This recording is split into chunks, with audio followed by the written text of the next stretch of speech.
just add a little bit of extra inspiration given everything that you're involved in and still in the big competitions? I think that's a reflection of what the team is doing and the level of performances and the amount of games that we are winning. As I said, I think it's just a reflection of that. I'm not going to go through the list of medical updates, injury updates, otherwise we'll be here tomorrow and you've got to travel to Southampton. But I was quite interested, starting with the England boys, what Thomas Tuchel had to say about agreeing that it's a friendly, they were feeling discomfort, it was right for them to go back to their club and be assessed. That's the kind of conversation you have, I guess, with all the national teams. Yes, and we have very good relationship and communication with most of the national teams, certainly with Thomas. We've been extremely supportive all the time, and when you have to communicate the state and the moment of every player, we are always very honest, and at the end there is a medical decision that has to be made, and that was clear what the conclusion was. And with all the teams, the Brazilians, the Spanish, the French, it benefits their World Cup hopes to rest players that need a rest as much as it benefits Arsenal, I guess. No, I think when a player is fit and available to play, he has to play, and I think it makes us so proud that we have that many players in the national team, and the players are desperate to play with the national team, and we know how important every time that they are together and the time that they spend in preparation means to them. So we are fully supportive of that, and when we can do it, we do it. So of the players who haven't been involved or have been partially involved in their national teams, are any of those who may not be available to you over the next couple of games? You will see. I continue the speculation, so you can do it and you can judge it afterwards. Did what I say was right, or I have to maybe change and delete and write something else? But it's difficult anyway, because you would, I'm sure, rest some of those players ahead of a big Champions League night a couple of days after. We are in a position right now that we're going to make the strongest lineups and decisions that we possibly can to win every competition. We are 2 or 3 games away in the FA Cup, and we know how important that competition is for us. With Noni, there was a lot made of the fact that he had a brace when he left after that first game. Is it as bad as it looked? No, it's not, and it looked really, really bad, and Noni was really worried, especially after what happened in his other knee a few weeks ago, and he was out for 6 weeks. But no, he's nowhere near that injury, so that was really good news. I think Thomas said days. Is that right? I think so. Ebbs probably though is going to be out for a little while. Ebbs is out, yeah. How long? There's no say. With Ebbs, I cannot put a finger there because I don't know, because he's a special character in that. Good news on the injury front before we move on, and that's obviously they weren't quite ready to take part in the Carabao Cup final, but Martin and Urian are probably available again. Aren't they? Those are in contention to possibly be in the squad. In terms of the goalkeeper for a domestic cup game, can we assume that the keeper who starts tomorrow will be Spanish and has a name that ends in A? I think tomorrow goalkeeper is going to be, is he European? He's under 32, right-footed, and speaks at least 2 languages. Perfect. Yeah.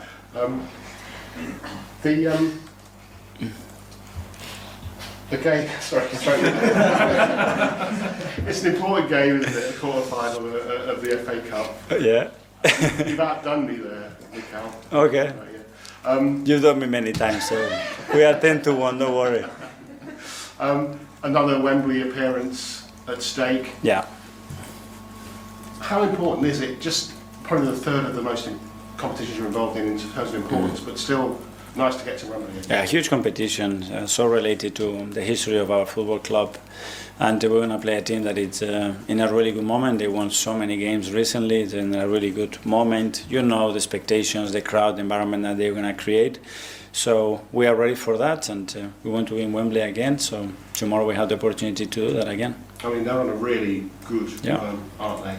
Yeah. Of late. And important to them as well, it's the 50th anniversary of them as a second division side, it was called, then beating a giant Manchester United in the cup final. So there's a lot to contend with there for your players, isn't there? But that's the magic of the FA Cup, that that every scenario, every context, every game has a history, and this one it's a special one, and we are ready to face that tomorrow. And unusually, they'll be in yellow at home because of that anniversary, and you'll be in red away. Yes, which is special again. So good. Thank you very much. Thank I'm going you. to work out who the keeper is now. Okay. Hi, Mikel. Just on Southampton, in recent years, I was wondering, do you kind of look back at previous games against them, because it's not always been a straightforward game at St Mary's for Arsenal? I mean, FA Cup a few years ago, after you'd won it, I think you lost there, but other draws as well at that stadium. Do you look back at those games and just kind of try to see what went wrong, what can go right this time? Well, yes, there are certain things that are going to be similar, but obviously with the new manager, with the players, and the amount of changes that they had in the squad, it is very different. And at the end, you have to talk about the moment, what they are doing in this moment, and what we are doing. And we as well are obviously a very different team. And in terms of just this last block of games for this season, in recent years, I think probably the best end to a season Arsenal have had was in 2024, when you won 16 out of your last 18 games. I was wondering, was there anything you learned from that season in particular in terms of how you and your team and staff even approached that kind of back into the season? Yes, we look back at those things and the things that we did, the things that we can work. But again, it's a different group. We are in a different position as well in certain competitions comparing to that year, because there we're just talking about a certain competition. But yeah, we will try to do what we believe is the right thing, what the team needs to give us ourselves the best chance to win every game. You wanted to speak about Bukayo Saka. I did The want to floor is yours. Every time I go on social media, recently I see people having a pop at Bukayo Saka. And I've sort of come to the conclusion that this country, the culture in this country, loves when footballers are going through a tough time. They create these narratives. It's happening with Neymar recently. Everyone's now downplaying Neymar. They create this narrative of negativity and criticism and just terrible, bad vibes that spiral into, and the media laps it up. And the disrespect that I think that's being shown to Bukayo Saka, admittedly, who is having a not Saka-like season, I think it's disgusting. I mean, Is it? I mean, I haven't really seen much of it. You say the media, but it's social media you're talking about. social media, I've seen. But did you think? I agree with you, but I think it's probably all. There's players in all teams who we could probably say that about.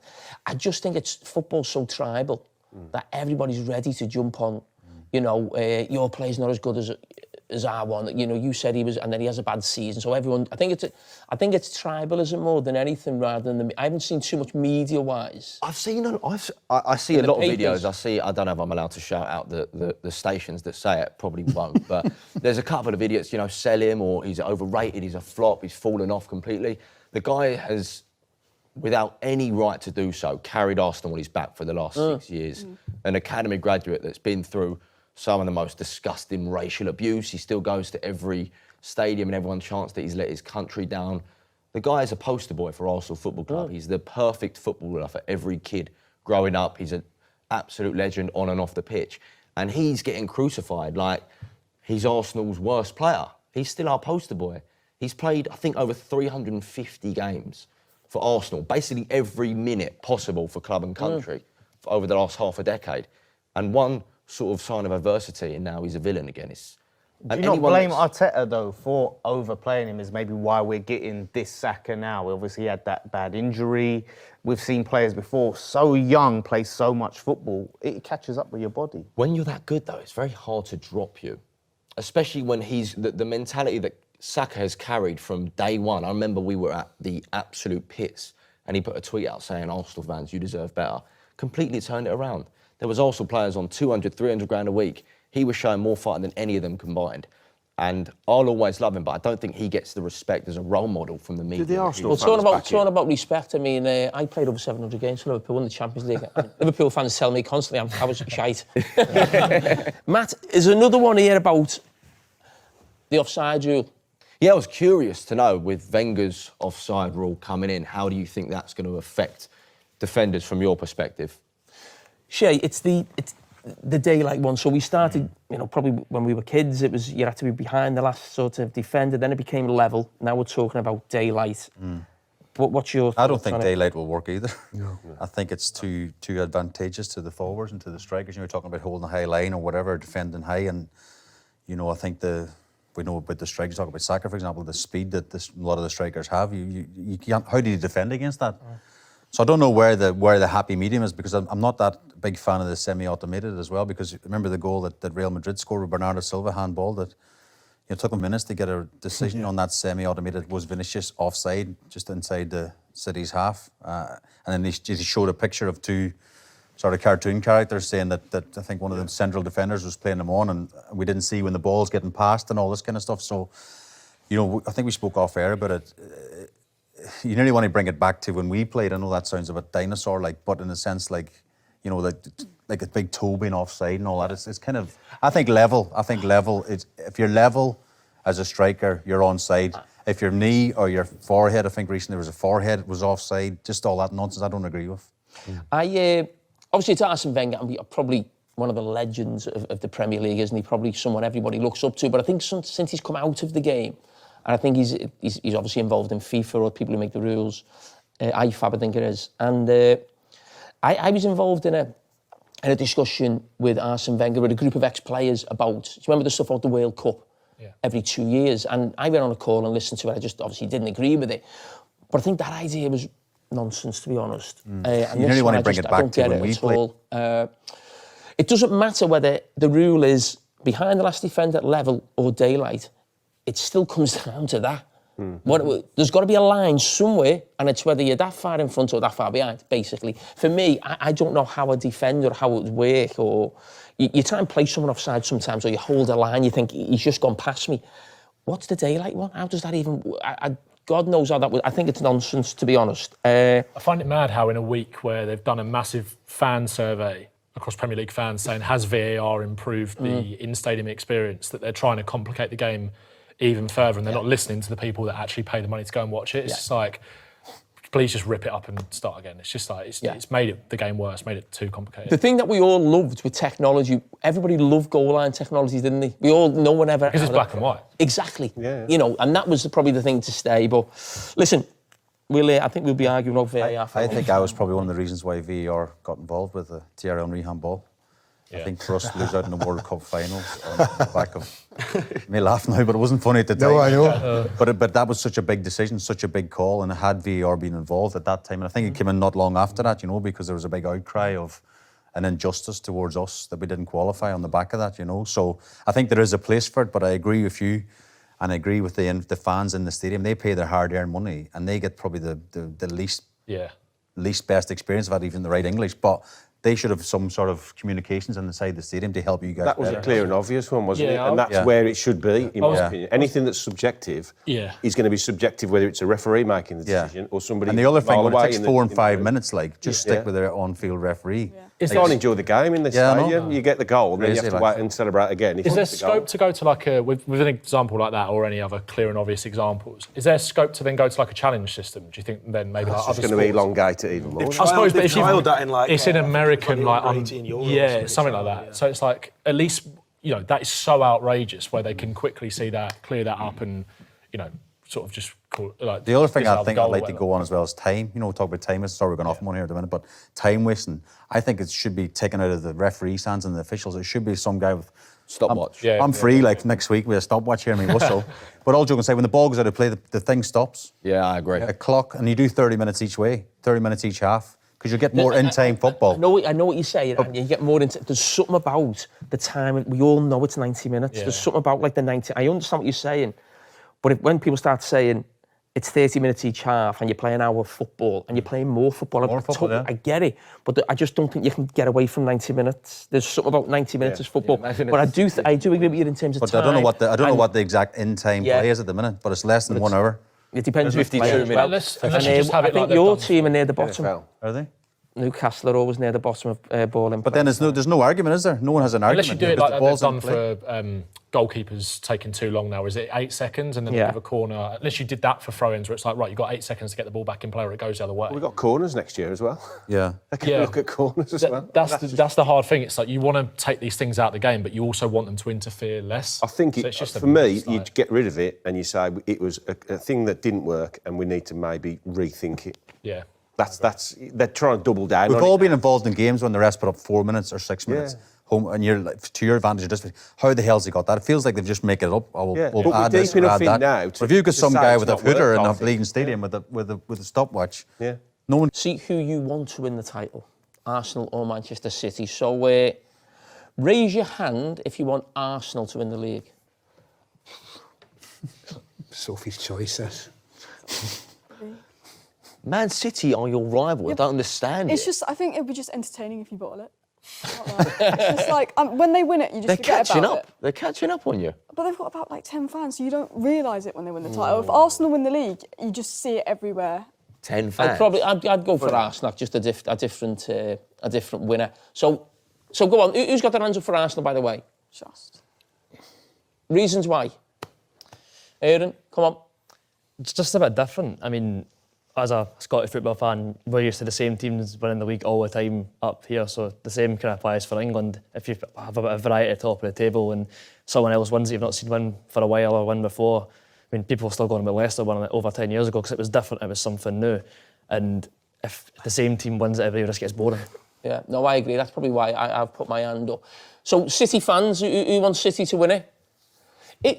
Well, I'll ask you all this. You want City to win because obviously you're an ex-player. Do you want City to win? Not because you want City to win. You want to see Arsenal fail. Yeah, is that what it is? Yeah, 100%. I would take the same team winning Why every is that? Why is that? I just dislike Arsenal as a club. I dislike their fans. And like we just heard, it would be hilarious. It would be all-time entertainment to see them melt down and bottle it. So I would take Man City win it for every year for the rest of my life if it meant they didn't win it or these didn't ever win it. Did you hate Arsenal? Did you hate Arsenal? I've hated Arsenal since I was a kid. Really? I've always hated Arsenal. They've got a bit of sky blue on the shirt as well somewhere, so it's like there's a bit of that. do you know what I mean? We got the West Ham Chester City connection. Okay. I don't know if we might be going through some kind of like something else there now after that draw. Do you know what I mean? It might be. Why do Arsenal get hated so much? Do you think? Why is that? Why? Where do you want to start? I think Social media probably. social media, the fact that we're actually quite good now. We weren't hated in 2019 when we had Emery or towards the end of Wenger because no one cared about us. We were a laughing stock. Now we're a little bit of a problem. People want to. Yeah, but they're doing 11 players on international You won break. more trophies Oh, back they're then, though, than now. Yeah, sure. Yeah, we won an FA Cup. There was no threat. It was like, little Arsenal shit team. But that's what you've got now, though. I know. Like, that's the same. You've just gone. We won an FA Cup. That's all Arteta's ever won. Also, I think it's. I Arteta. understand, but we're competing on all four fronts. I know we've just lost. trying to have All four fronts. I've been trying to have this conversation. Nico O'Reilly will have something to say. You're now about that. chasing. You're Right, now you chasing two behave yourselves, right? There's one man who I have no problem not wanting Arsenal to win anything for obvious reasons is Ben. Yep. He's a big Spurs fan, so we're going to look at the other end of the table. How worried are you after the League Cup final result and performance that this is going to affect the league title bid? I think that it was a worrying performance, but I don't think it's worried me too much. City were superb and they felt so at home there. I didn't for a second feel like we had the upper edge on them, apart from there was a little spell in the first half, but they took control. It was muscle memory from them.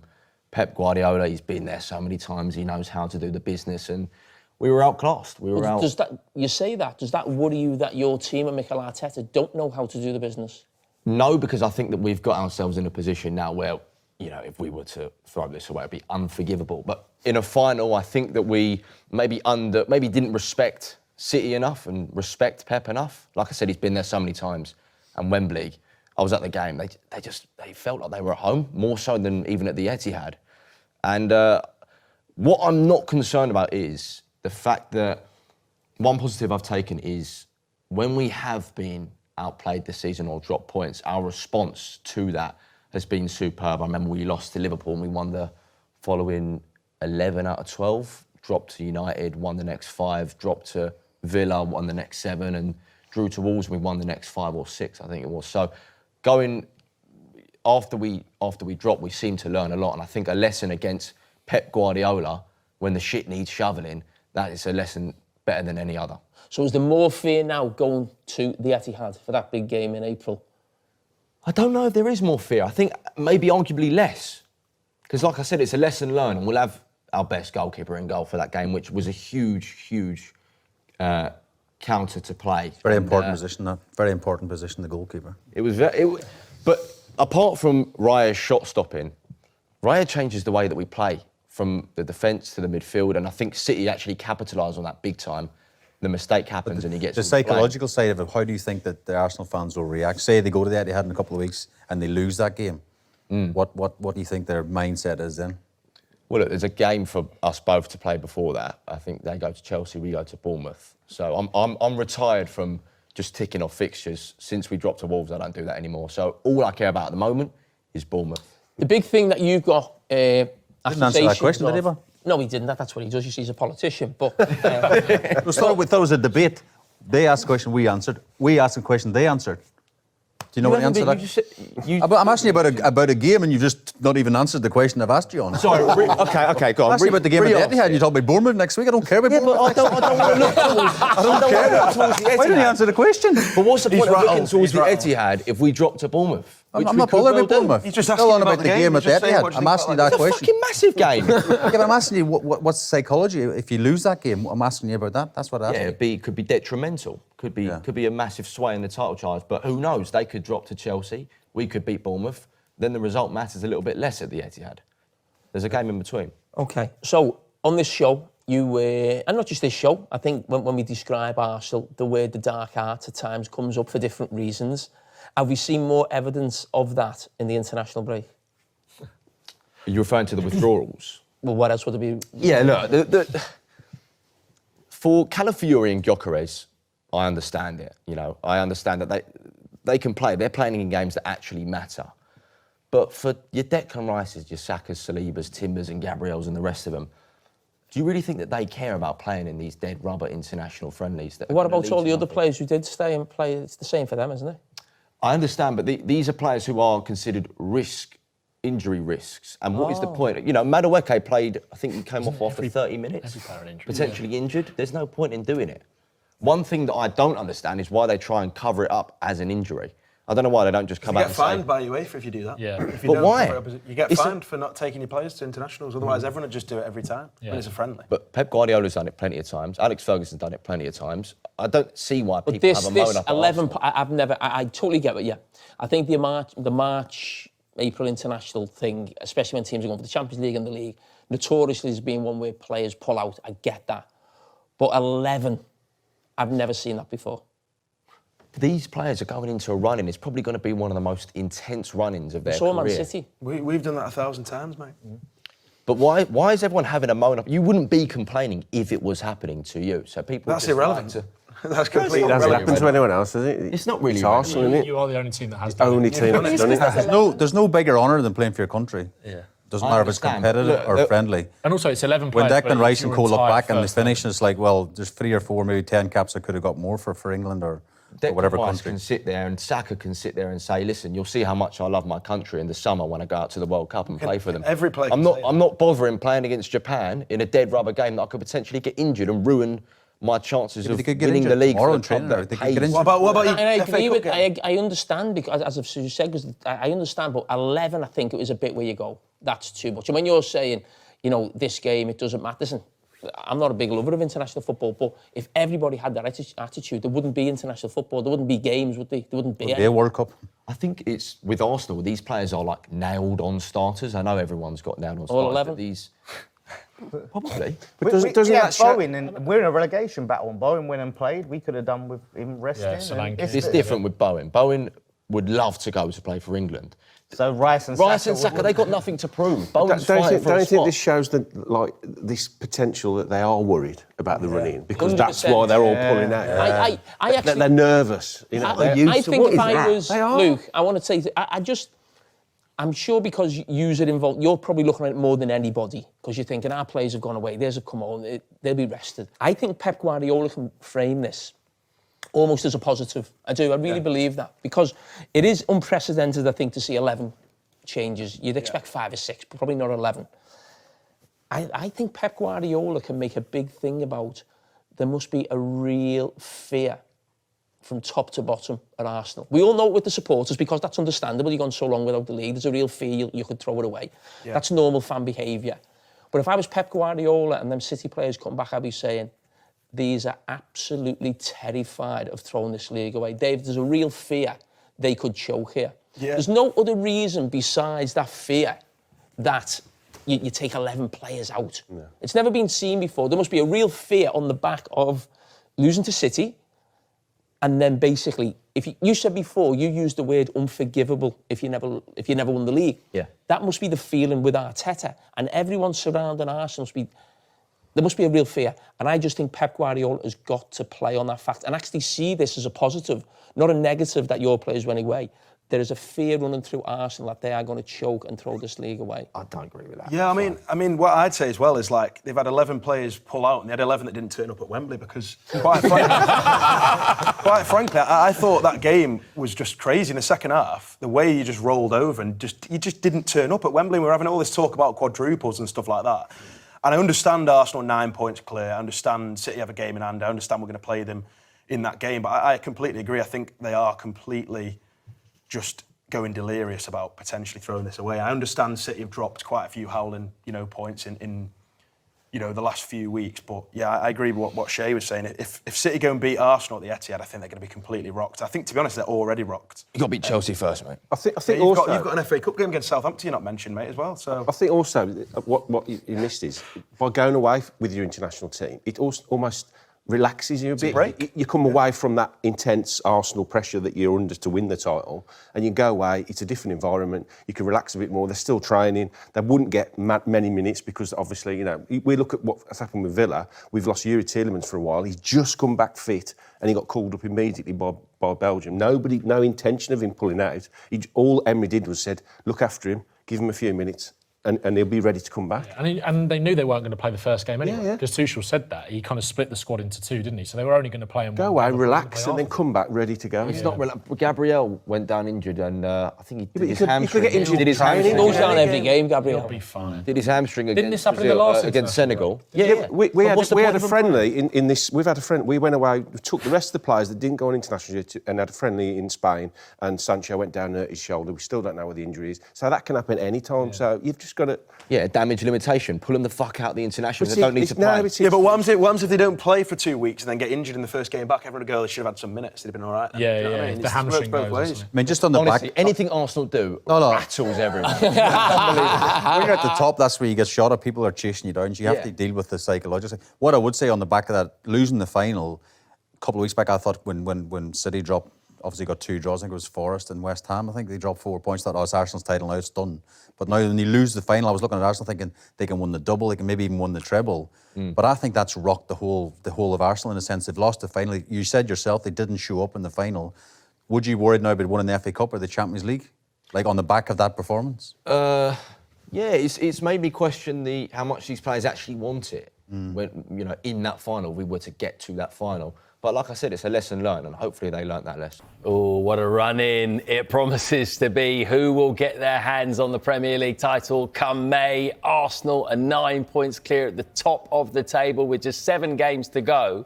But could their Carabao Cup defeat to Manchester City shift the momentum? And I suppose that is something that's made this race a lot more interesting, hasn't it? And will Mikel Arteta right now, do you think, be slightly regretting starting Kepa in that game? It wasn't the only reason they lost it, but has that handed Manchester City a valuable psychological edge they didn't have before?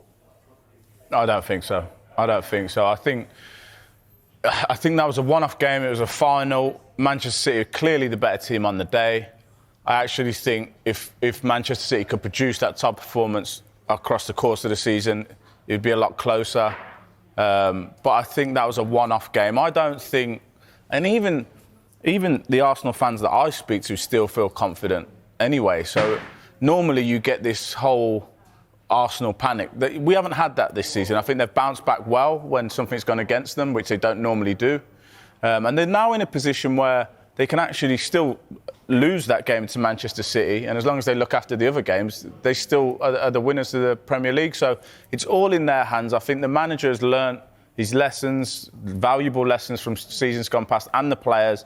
They seem, from the start of the season, they just seem like an extremely well-oiled machine. They know exactly what they're doing. There's a different steel about them. And I think they'll get it done. I think that game, I don't think he regrets playing Kepa. It'd be very harsh to say that one mistake from a goalkeeper's changed the whole landscape of the title race at all. Those things just happen. I think what would be more disappointing is the way that the whole team performed on that day, rather than that one mistake. But I don't think that affects what they go and do now. I'd be very surprised if they threw it away now. From a City point of view, though, because as you mentioned there, they clearly were the better side, particularly the second half. They completely took control at the beginning of that second half.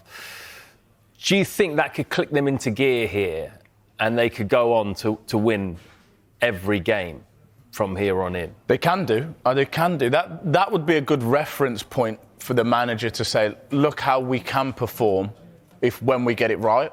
And they could possibly go on and do that in every game that they've got. And I think they win every game then. Unfortunately for them, if Arsenal do their job, they still don't win it because they've left too much of a gap now because of the inconsistencies of the season. But they were very good on that day. They just showed everybody we're still around. And when we get it right, we get it really right. And we're a good team. We're one of the best teams around in the world. So it was nice to see... if you're not an Arsenal fan, it was nice to see that Manchester City can still perform on that level and dominate any team. They just haven't been able to consistently do that all season. Yeah.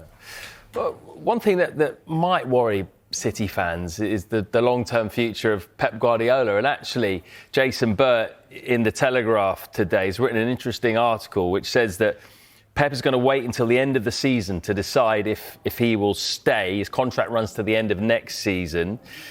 He's yet to make up his mind, wants to analyse in May where City are under him, how he feels, and then decide, which is very interesting if that is the case. Now, he's always seen out his contracts, Pep Guardiola, but the fact that it's apparently so on a knife edge hasn't been decided yet. Would that worry you if you're a City fan?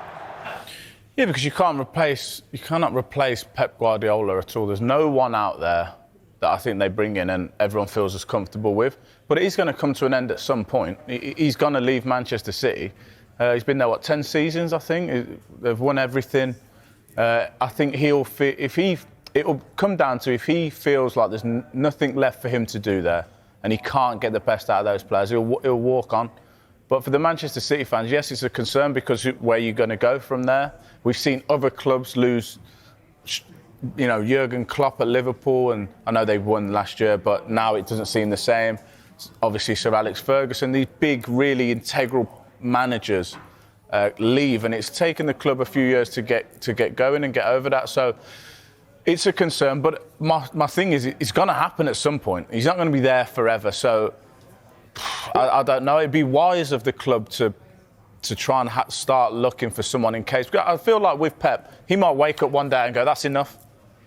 But then, what would make him more likely to stay? Because they could do something incredible, win the Premier League. Is that more likely to make him want to stay, or is it if they end up with nothing this season and he thinks, right, I don't want to finish on this note? I think the latter. I think if somehow they won the Premier League, I actually think he'd probably more chance of him going. Really? The fact that he doesn't win the Premier League, if that's what happens, he doesn't seem like the type of guy to quit almost, to go, okay, that's enough. It's like, well, I want to go out on a high. And so he should go out on a high because he's been unbelievable for the Premier League and for Manchester City. So I feel like if they don't win it, he probably stays because he's got a little bit more to get his teeth into. And you mentioned there's something that you need to plan for. It's very hard to plan for because he is going to go eventually. And actually, in this Jason Burt article, he mentions that City are hopeful he'll stay, but just in case, they are putting together a contingency plan. And 3 managers are mentioned on their shortlist: Enzo Maresca, Xabi Alonso, and Vincent Kompany. Now, they might not all be available. Presuming all 3 of those are available whenever Pep leaves, who do you think would be the best fit to follow Pep Guardiola? Well, if we're playing the game of they're all available, I would like to see Vincent Kompany in there. I just think what the player that he was, what he means to that football club. Pep Guardiola started off his coaching and managerial journey and what he learnt from him. It would be a nice full circle moment if he went back in there. I think, but apart from that, I think, would he leave Bayern Munich? Why would he leave Bayern Munich at the minute? Xabi Alonso, I can just see him at Anfield at some point soon. And then you're left with Enzo Maresca, who I also don't think would be a bad fit, given the fact that he was there before and what he's done now, having that experience at a big club with Chelsea also, and what he's learnt there going back in. So the three valuable people to go in there. I just think if you was giving me the pick of the three, what Vincent Kompany's done at Bayern Munich is unbelievable, and he's probably the natural one that would go in. You'd like to see go in, I think, for even if for sentimental reasons, but he backs it up with what he can do. Do you think it's a good job for a manager to take, to follow Pep Guardiola, or is it a poison chalice? I don't think it's a poison chalice. I just think it's a very difficult task. We've seen good managers before going after big characters and struggle. So it's something that people will want to take on, though. You're talking about individuals that are very, very competitive and feel that they're the best, and rightly so. And someone will go in there and say, I want that team, I want that squad, I want to be in that massive football club, and I can achieve things there. But it's easier said than done when you've got someone who micromanages all the sections of the football club and he's so big, and then he leaves a massive hole. You've got to try and fill that hole. Yeah, it would be a huge hole for the whole Premier League if he does leave. Hopefully, he will stay and see out his contract for another season. Right, how about